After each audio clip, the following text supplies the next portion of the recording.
Des œufs durs au jaune qui verdit et noirci? Ils sont durs à digérer?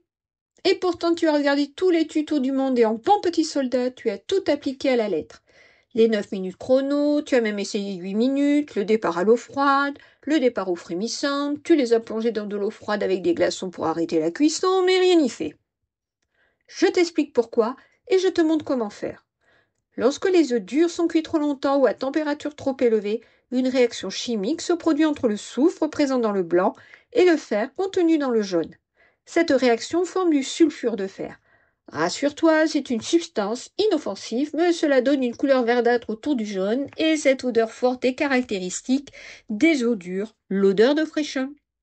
Le noircissement du jaune est accentué par une cuisson prolongée au-delà de 10 minutes ou à des températures très élevées.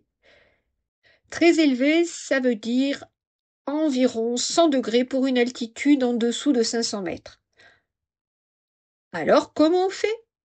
On plonge les œufs dans de l'eau froide ou tiède, mais pas plus. On met le couvercle et on démarre sur un petit feu à puissance moyenne.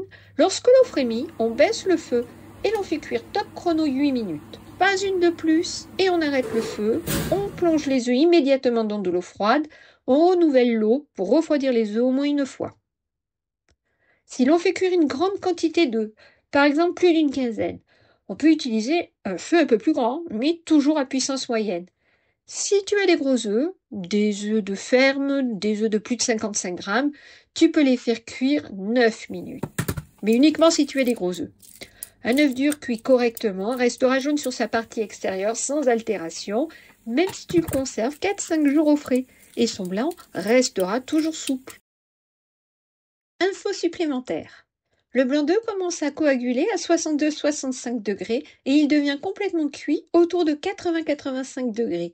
Le jaune d'œuf, quant à lui, commence à coaguler à 65-68 degrés et il devient complètement cuit autour de 70-75 degrés.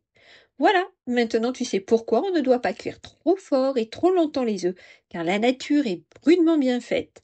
Quand l'œuf aura atteint les 85 degrés nécessaires pour le blanc, la température de 75 degrés pour le jaune sera atteinte aussi. Merci d'avoir regardé cette vidéo. Si tu as des commentaires, des questions, n'hésite pas. Et je ne le répéterai jamais assez. Un nouvel abonné, ça fait toujours plaisir. À bientôt!